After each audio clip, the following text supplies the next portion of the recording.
사도행전 9장은 핍박자 사울이 빛으로 오신 예수님을 만나는 장면을 기록하고 있어요.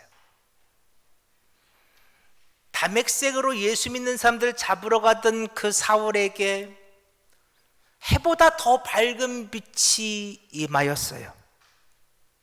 그 순간 사울은 분명 눈은 뜨고 있었지만 앞을 보지 못하는 상태가 되어지죠. 그러자 하나님은 담액색의 하나님의 제자 아나니아를 보내셔서 그에게 안수를 하게 하십니다. 그 순간 사울에게 드디어 성령이 임하게 되어지고 그의 눈에서 비늘 같은 것이 벗겨지고 사울이 보지 못했던 사울이 보게 되는 역사들이 나타나기 시작하죠.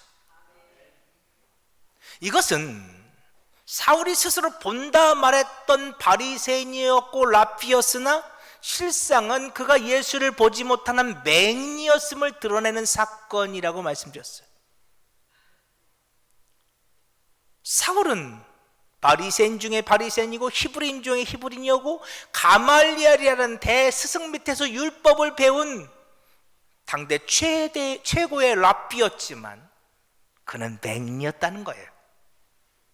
자, 드디어 그가 성령을 받고 그의 눈에서 비늘 같은 것이 벗겨지기 시작했을 때 그의 눈에서 드디어 예수가 보이기 시작했습니다. 그래서 사울은 그 예수를 그 즉시 전하는 자가 되었죠. 사도행전 9장이 이 핍박자 사울의 눈에서 비늘 같은 것이 벗겨져서 예수를 보게 된 사건을 기록하고 있다면 사도행전 10장은 사도 베드로의 눈에서 비늘 같은 것이 벗겨져서 예수를 보게 되는 장면을 기록하고 있습니다.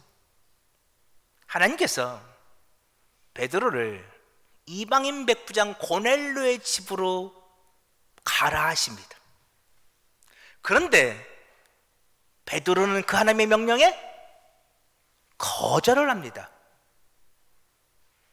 하나님, 저는 결단코 부정한 자에게 갈 수 없습니다. 하나님은 거듭거듭 환상을 보여주시면서 이방인 백부장 고넬료의 집으로 가라 하시죠. 베드로는 가고 싶지 않았습니다. 그러나 하나님의 명령하시니 어쩔 수 없이 고넬료의 집에 가게 되어지죠. 이때 오늘 우리들이 살펴봐야 될 것이 뭐였어요? 베드로 안에 있는 고정관념이었습니다. 베드로는 사도였습니다. 심지어 오순절날 성령 받은 사도였습니다. 그가 복음을 증거하면 한순간에 3,000명이 주께로 돌아오고 5,000명이 주께로 돌아오고 그가 예수님을 명했을 때 성전 빈문에서 단 한 번도 걷지 못했던 안진뱅이, 이 걷지 못했던 장애인이 일어나는 역사를 보게 되었던 사람입니다. 그로 말미암아 예루살렘 교회가 대동이 되어졌습니다. 그럼에도 불구하고 사도 베드로 안에는 여전히 버리지 못한 고정관념이 남아있었다는 것입니다. 그 고정관념은 이런 것이었지요. 이방인은 구원받을 수 없어. 그래서 베드로는 고넬료의 집으로 가라는 하나님의 명령을 거절합니다. 어쩔 수 없이 고넬료의 집에 왔지만 그는 여전히 고넬료의 집에 복음을 증거하는 것을 머뭇거립니다. 마지못해서 복음을 증거했습니다. 마치 요나가 니느웨 성에 가서, 그 아수르의 수도 니느웨 성에 가서 어쩔 수 없이, 그치요?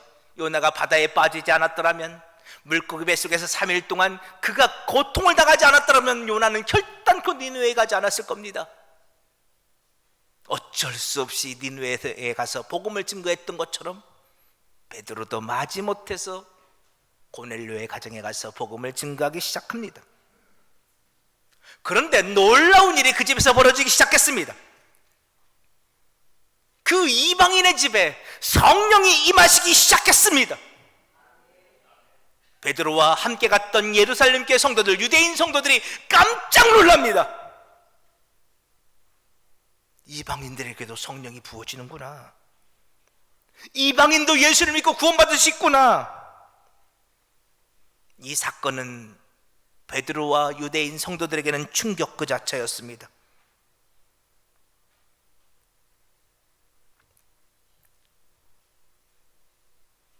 이방인은 결단코 구원받을 수 없어. 이방인은 결단코 구원받을 수 없어 라고 생각했던 그 베드로의 그 고정관념이 이 사건을 통해서 깨어지기 시작했던 것이지요. 오늘 본문 사도행전 11장은 그 베드로가 예루살렘 교회로 돌아왔을 때의 일을 기록하고 있습니다. 네, 오늘 본문 저는 사도행전 11장을 다 읽고 싶었는데 너무 분량이 길어서 19절 이하만 읽었는데요. 자, 우리 베드로가 예루살렘 교회에 돌아왔을 때 어떤 일이 있었는지를 우리 좀 살펴보면 좋겠습니다. 자, 유대에 있는 사도들과 형제들이, 예루살렘 교회에 있는 사도들과 유대인 성도들이죠. 그들이 이방인들도 하나님의 말씀을 받았다함을 들었습니다. 이방인도 성령 받았다, 이방인도 구원받았다는 말을 들었습니다. 그러자 2절 할례자들이, 여기서 말하는 할례자들은 1절에 있는 유대에 있는 사도들과 유대인 성도들이죠. 그 성도들이 베드로를 비난합니다. 여러분, 이게 이해가 되십니까? 이방인들이 구원받았다는 소식이 왜 비난거리입니까? 이방인들이 성령 받았다는 사실이 왜 비난거리죠? 그런데 예루살렘 교회 안에서 이 이방인들도 하나님의 말씀을 받았다, 성령 받고 구원받았다는 이 사실이 그 예루살렘 교회에 있던 사도들과 유대인 성도들에게는 베드로를 비난하는 비난거리가 되어졌다는 것입니다. 특별히 누가는 2절에서 그 비난하는 사람들을, 그 사도들과 유대인 성도들을 할례자들이라 말하고 있습니다. 우리가 주일 오후 예배 들으신 분들은 이미 할례에 대한 말씀을 우리가 나누었던 기억이 있어요. 창세기 17장, 그렇죠? 아브라함의 나이 99세 때에, 아브라함과 사라에게서 모든 생명력이 끊쳐졌을 때에 하나님은 나는 엘샤다이, 전능한 하나님이다 라고 말씀하시면서 내가 너에게 아들을 줄 것이다 약속하십니다. 그리고서 할례를 행하라 말씀하시죠.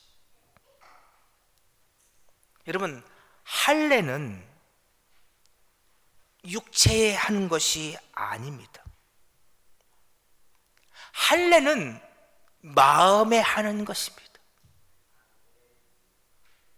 할례의 진정한 의미는 예수와 함께 내가 죽는 것입니다. 나는 죽은 자입니다. 나에게는 가능성이 단 0.001%도 없습니다. 나는 아무것도 할 수 있는 것이 없습니다. 그러나 내 안에 계신 하나님은 하실 수 있습니다. 엘샤다이, 전능하신 하나님은 하실 수 있습니다. 이 고백이 할례거든요. 나는 죽었습니다. 그런데 그 죽은 자를 하나님이 다시 살리는 것, 그 고백이 할례거든요. 그런데 유대인들은 육체의 할례가 중요하다 여겼습니다. 그래서 할례를 구원의 기준으로 삼고 할례 받지 못한 이방인들은 부정한 자요, 구원받지 못한 자라 손가락질을 했습니다. 그런데 놀랍게도 예루살렘 교회에 있는 사도들에게도 유대인 성도들에게도 이런 고정관념들이 아직도 남아 있었다는 겁니다. 주님은 그 사도들에게, 그 제자들에게 예루살렘을 뛰어넘어 유대로, 사마리아로, 그리고 땅끝으로 가서 주의 증인이라 하셨건만, 사도들은, 유대에 있는, 예루살렘에 있는 제자들은 땅끝으로 갈 수가 없었습니다. 사마리아를 넘어 이방 땅으로 가서 복음을 전하는 것, 그들은 그것을 용납할 수가 없었습니다. 사랑하는 부여자리 감리교회 성도 여러분, 저와 여러분은 아주 오랫동안 예수를 믿어왔습니다. 그 시간들 속에서 우리는 성령을 체험했습니다. 주의 은혜를 경험해 왔습니다. 수많은 시험들과 수많은 신앙의 감격들이 우리에게 있었습니다. 그런데 놀랍게도 여전히 우리에게 버리지 못한 고정관념이 있더라는 겁니다. 심지어 그 고정관념들은 예수님이 말씀하셔도 깨어지지 않습니다. 성경에 분명히 말씀이 써 있는데도 불구하고 그 고정관념들은 성경을 보면서도 깨어지지 않습니다. 그래서 사도 바울은 고린도후서 10장 3절에서 이렇게 말합니다. 우리 안에 싸움이 있습니다. 여러분, 그 싸움은 육신에 대한 싸움이 아닙니다. 그 싸움은 영적 싸움입니다. 그 영적 싸움은 우리 안에 있는 견고한 진을 무너뜨리는 싸움입니다. 뭐가 무너져야 된다고요? 견고한 진이 있습니다. 견고한 진이라고 하니까 좀 어렵나요? 그러면 아주 견고한 초롱 성벽이 있다고 우리 한번 생각해 봅시다. 너무너무 튼튼한 성이 있습니다. 내가 싸우는 튼튼한 성. 근데 그게 뭘까요? 모든 이론을 무너뜨리며 우리 안에 있는 이론들입니다. 내 안에 있는 이론들. 심지어 그 이론들은요, 5절 보세요. 고린도서 10장 5절. 하나님을 아는 것을 대적합니다. 우리 안에 있는 그 이론들이 예수가 밝히 보이는데도, 하나님의 뜻이 밝히 보이는데도 그걸 대적합니다. 그 이론들, 내 안에 있는 그 생각들이 하나님 아는 것을 대적하게 만듭니다.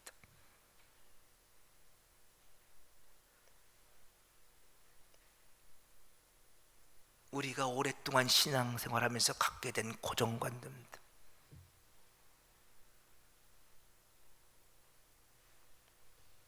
내 나름대로의 이론들이 있더라는 것입니다. 사도들과 유대인 성도들에게는 할례가 그런 것이었습니다. 할례 받지 않은 이방인들은 구원받을 수 없어. 그들에게 아주 견고한 성벽이 있었습니다. 이방인들에게는 성령이 임할 수가 없어. 그들의 아주 견고한 생각들이 있었습니다. 하나님께서 베드로 사도들을 고넬료의 집에 보내주셔서 그 고넬료 가정에 성령이 임하고 구원받는 모습을 보여주시고, 이방인도 구원받을 수 있다고 하나님은 말씀하시고 그들의 눈에서 비늘 같은 것을 벗겨주려 하셨음에도 불구하고 그들은 여전히 자신들의 생각을 고집했습니다. 고넬료의 집에서 있었던 일은 그 일이고, 여전히 이방인은 성령 받을 수 없고 구원받을 수 없다고 생각했고, 그래서 그들은 고넬료의 집에서 있었던 일을 전하고 있는 그 베드로를 비난하고 있는 것입니다. 사랑하는 부여자일 교회 성도 여러분, 우리 안에 있는 모든 이론들이, 우리 안에 있는 모든 생각들이 그것이 하나님을 아는 것을 대적하고 있다면, 다시 말씀 계속 보여주세요. 그 모든 이름과 그 모든 생각들이 무너져야 합니다. 그것들이 다 그리스도께 사로잡혀 그리스도 앞에 온전히 복종할 수 있어야 합니다.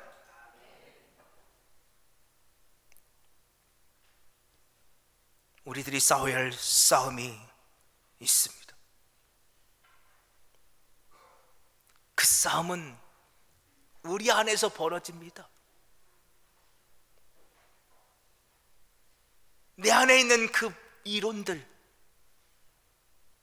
그 생각들이 무너져야 예수가 보입니다.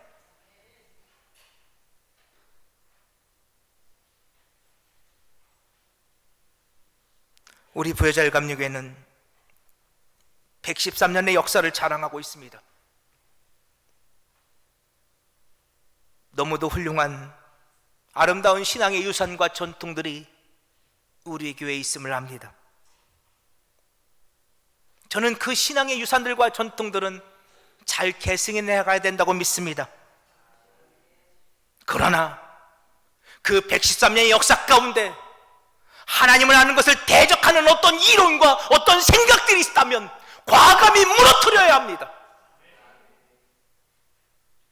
그것이 하나님의 일을 방해하고 있다면, 그것이 복음 증거를 방해하고 있다면 그것들은 무너지고 깨져야 합니다.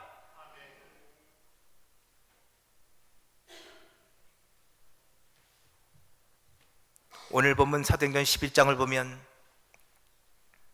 비난하는 사도들과 예루살렘 교회 성도들을 향하여 베드로가 그간에 있었던 일들을 설명하는 장면들이 기록되어 있습니다.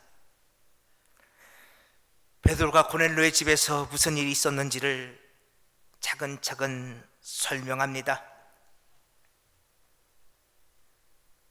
시간이 없어서 중간에 넘어가고요. 15절에 이르러서 이제 베드로의 설명은 정점에 이릅니다. 베드로가 이렇게 말합니다. 제가 복음을 증거하기 시작했을 때에 고넬료의 집에 성령이 임했습니다. 그런데 그 성령님은 처음 우리에게 역사하셨던 그 성령님, 오순절날 우리를 만나주신 그 성령님과 같은 성령님이었습니다. 이것이 베드로의 증언입니다. 저는 똑똑히 봤습니다. 이방인들에게도 성령이 임하는 것을 저는 똑똑히 봤습니다. 그 성령은 우리가 만난 성령님과 같은 성령님이었습니다. 그러면서 17절에서 이렇게 말합니다. 여러분 17절 중에 우리 한 목소리 한번 읽어봅시다. 시작. 그런즉 하나님이 우리가 주 예수 그리스도를 믿을 때 주신 것과 같은 선물을 그들에게도 주셨으니 내가 누구에게 하나님을 능히 맡겠느냐 하더라. 아멘. 베드로가 이렇게 말합니다. 내가 누구에게 하나님을 맡겠습니까? 여러분, 저는 이 고백이 이렇게 들렸어요. 여러분들도 아시다시피 저도 유대인입니다. 저도 얼마 전까지 이방인들 더럽고 추하다고 무시하고 비난했습니다. 저도 얼마 전까지 이방인들에게 성령이 임하고 구원받을 수 있다는 사실을 믿을 수가 없었습니다. 그래서 고넬료의 집으로 가라고 하시는 주의 말씀을 수없이 거절했습니다. 그런데 이제는 그렇게 말할 수가 없습니다. 왜요? 제가 이방인 고넬료의 집에서 고넬료와 그의 가족들이 성령 받는 것을 보았습니다. 그들이 구원받는 것을 보았습니다. 근데 제가 누구이기에, 이 베드로라는 자가 도대체 누구이기에 하나님의 일을 막을 수 있단 말입니까?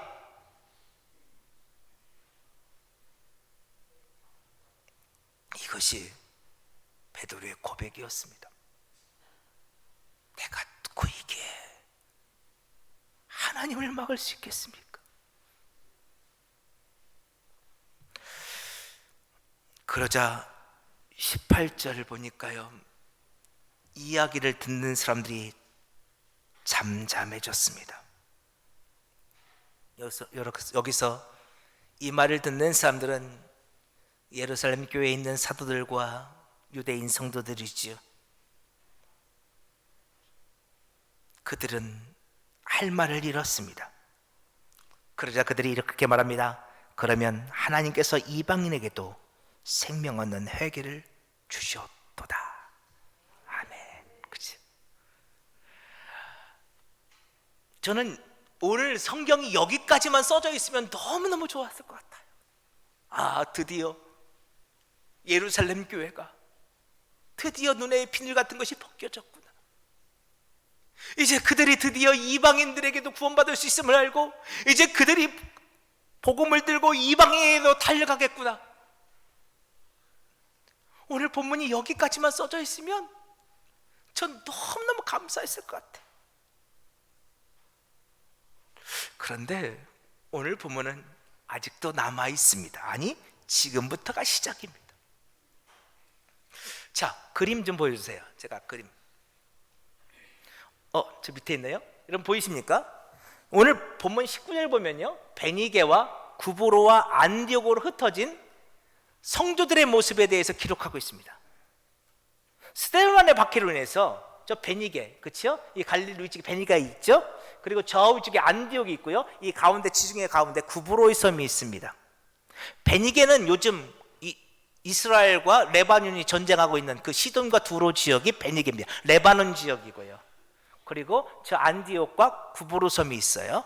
저 구브로 섬은 바나바의 고향이죠. 앞으로 우리가 많이 볼 지명 중에 하나가 저 구브로 섬이고 안디옥입니다. 자, 그런데요, 그 베니게와 구브로와 안디옥으로 흩어진 성도들, 유대인 성도들이 있었습니다. 그런데 그들이 누구에게 복음을 전합니까? 맨 마지막에 누구에게 전해요? 유대인에게만 복음을 전합니다. 왜 그랬을까요?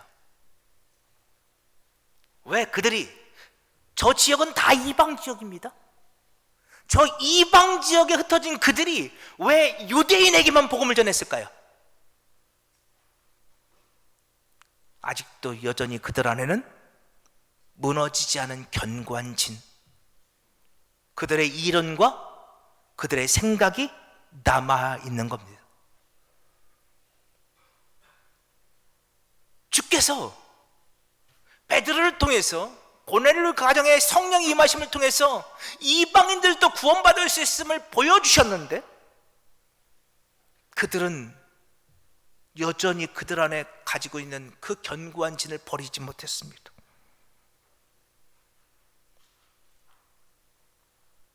그들은 변하지 않았습니다. 그들은 여전히 자기 생각들을 고집하고 있는 것입니다. 그러자 주님께서 또 다른 사람들을 보내십니다. 20절 보겠습니다.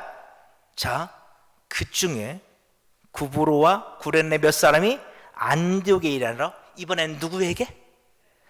헬라인들에게 주 예수를, 복음을 전파하기 시작했습니다. 여러분, 구브로와 구레네 몇 사람, 그러니까 이방인들처럼 보이는데요, 아니요, 이들도 유대인들입니다.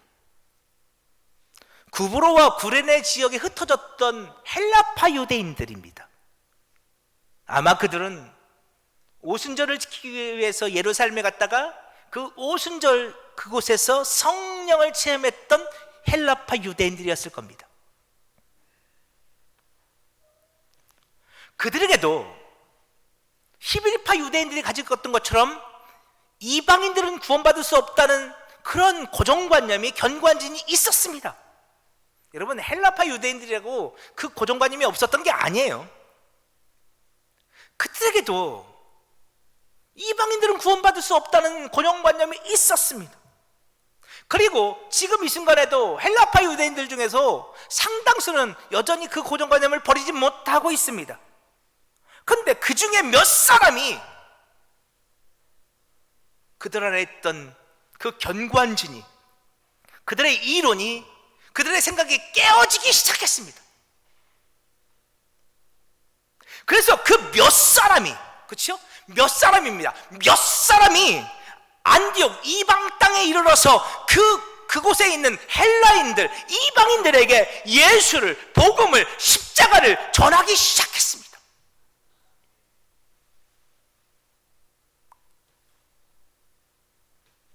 그러자 그 안디옥이 변하기 시작했습니다.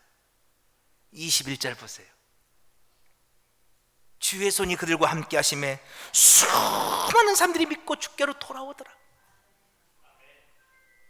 여러분, 이 당시 수리아의 안디옥은요, 로마의 3대 도시입니다. 로마가 있고요, 저 아래쪽에 알렉산드리아가 있습니다.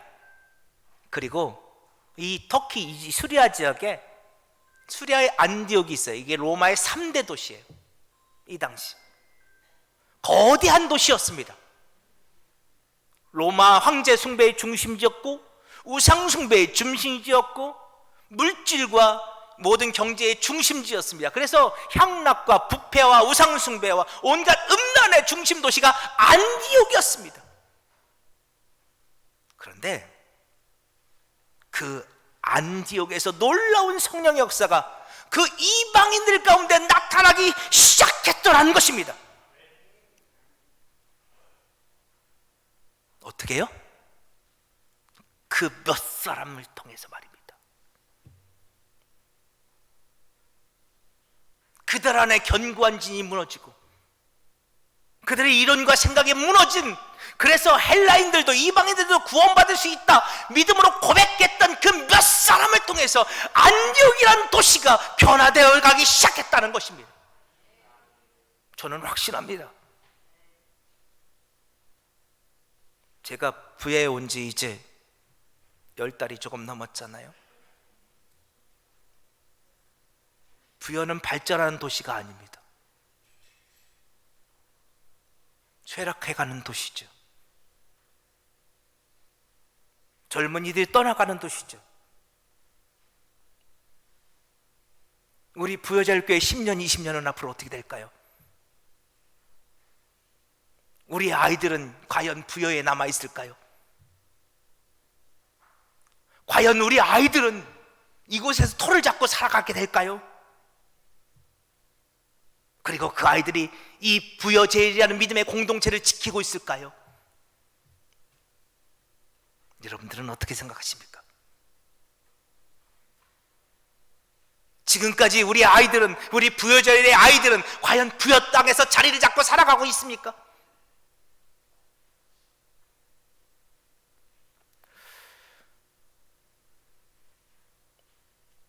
온통 불리한 여건들로 가득합니다. 점점 부여는 쇠락해 가고 있고, 우리가 위치하고 있는 이 부여 읍내는 점점 사람들이 줄어가고 있습니다. 젊은이들이 떠나가고 있습니다. 자, 이때 우리는 우리 교회의 10년을, 20년을 준비해야 합니다. 그때 가서면 듣습니다. 저는 그것이 부여자율 감리교회 담임 목사인 저의 사명이라 믿습니다. 지금은 좀 괜찮아 보입니까? 10년은 어떨까요? 20년은 어떨까요? 그러나 저는 하나님을 믿습니다. 그 하나님이 일하시면, 엘샤다이 전능하신 하나님이 일하시면 된다 믿습니다. 그런데 하나님은 사람을 통해서 일하십니다. 준비되어진 몇 사람입니다. 눈에서 비늘이 벗겨진 몇 사람입니다. 자신 안에 있는 모든 이론과 생각들이 무너진 몇 사람입니다. 하나님은 그들을 통해서 일하신다 믿습니다. 저는 지난 10개월 동안 여러분과 말씀을 나누면서 계속 우리 함께 가자고 부탁드렸습니다. 근데 그 길은 십자가의 길이라고, 그 길은 고난의 길이라고, 핍박과 눈물 나는 길이라고, 그럼에도 불구하고 함께 걸어가자고.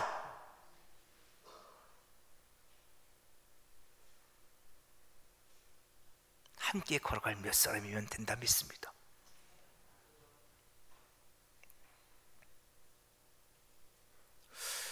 오늘 뒷이야기를 좀 해야 되기 때문에 뒷이야기 여기서 마치지. 27절 보겠습니다. 자 보세요. 그러자 이상한 일이 발생합니다.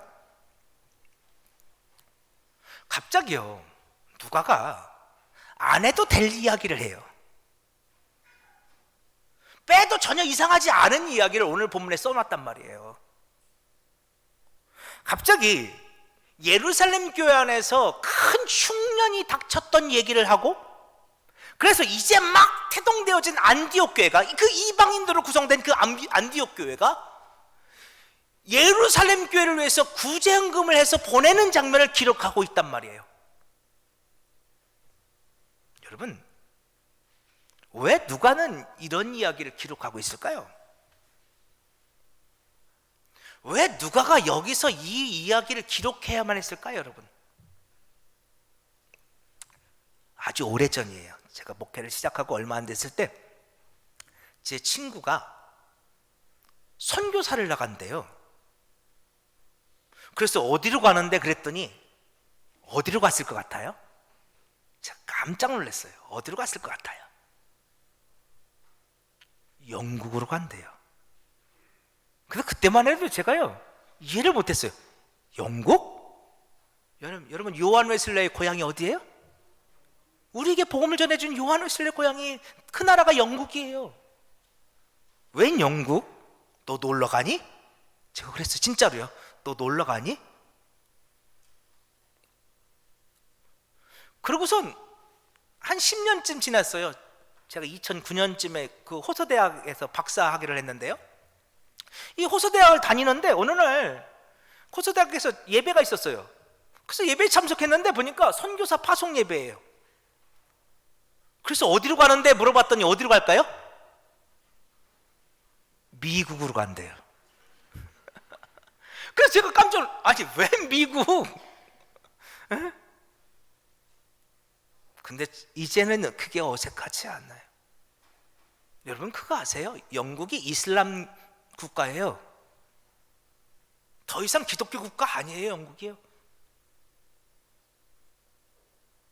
엄청나게 많아요. 이슬람이요.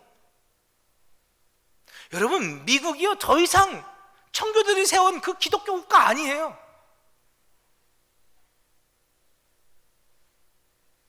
우리에게 복음을 전해줬던 그 영국과 미국이요, 지금은 더 이상 그런 국가가 아니에요. 저는 오늘 본문에서 누가가 예루살렘 교회에 닥친 큰 흉년과 그 흉년을 돕고자 안디옥 교회가 구제헌금을 보내는 이 이야기를 기록한 이유가 바로 여기에 있다고 믿어요. 예루살렘 교회는 무너지지 않는 견고한 진이 있었어요. 주님은 땅 끝까지 가서 복음을 전하라고 하시는데 그 예루살렘 교회는 계속해서 자기들의 생각, 자기들의 이론만을 주장했어요.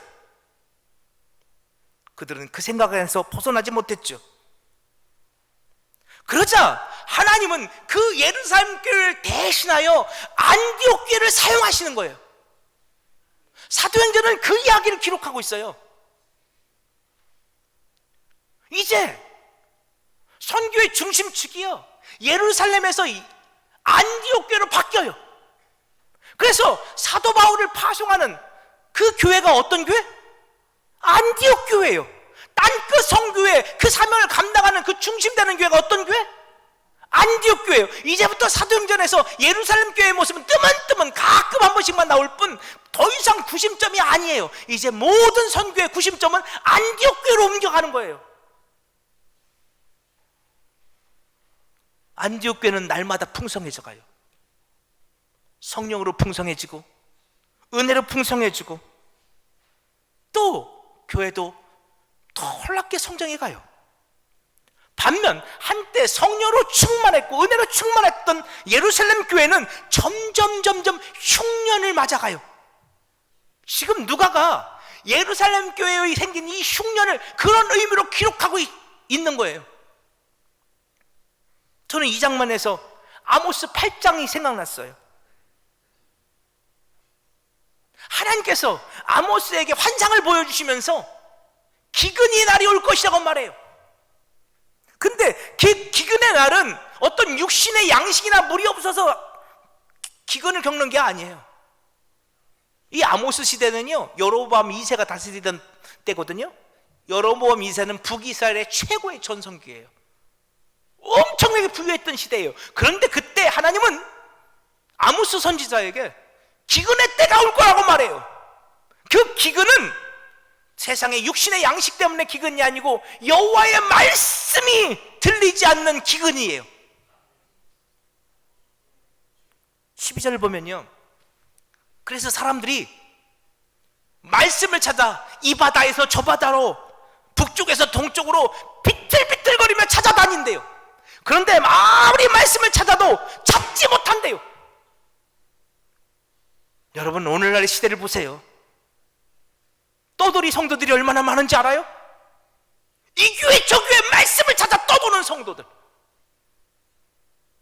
교회를 정하지 못하고 이 교회 저 교회를 전전하는 성도들.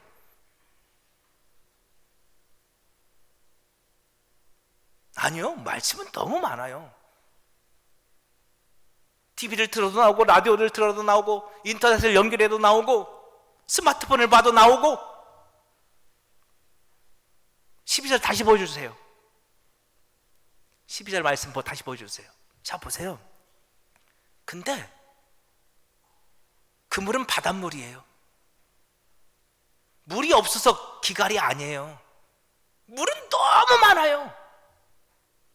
근데 먹을 수 없는 물이에요. 여러분, 수없이 많은 말씀이 있어요. 그 중에 하나, 김남현 목사도 거기에 하나를 추가하고 있죠. 여러분, 제가 두려운 게 뭔 줄 알아요? 저 평생 목회해 왔어요. 앞으로도 목회할 거예요. 지금까지 26년을 해왔고 앞으로도 17년, 18년? 앞으로 목회를 더 할 거예요. 아직도 많이 남았어요. 수없이 많은 말씀들을 전할 거예요. 근데 하나님 나라 갔을 때 네가 언제 목회를 했니? 네가 네 일을 했지. 네가 너를 높이려고, 네가 부유한 자 되려고, 네가 힘 있는 자 되려고 네 일을 했지. 네가 언제 하나님 말씀 전했니? 네가 전한 게 하나님 말씀 맞니? 그럴까 봐 두려워요. 마지막 때는요, 말씀의 기갈의 때래요. 수많은 말씀들이 있는데 그 말씀이 우리의 생명을 살리는 말씀이 아니라는 거예요. 그 말씀의 흉년이 점점 찾아오면서 교회 공동체는 점점 쇠락해가는 거예요. 여러분, 요즘 한국 교회를 보세요. 연말마다 통계가 나와요. 교인들 숫자가 매년 줄어요. 우리 감리교단도 마찬가지예요. 매년 숫자가 줄어요. 이렇게 말씀이 많은데, 이렇게 온갖 곳곳에서 교회 공동체가 세워지고 수없이 많은 말씀들이 있는데 교회 공동체가 점점 약해져 가요. 왜 이럴까요? 우리 안에 있는 견고한 진이, 이론들이, 생각들이 무너지지 않았기 때문 아닐까요? 주님은 우리 안에서 일을 하고자 하는데 오늘 우리들이 베드로가 고백했던 것처럼 오늘 우리들이 하나님의 일을 맡고 있는 것은 아닐까요? 그것들이 무너져야 돼요. 그것들이 깨져야 돼요.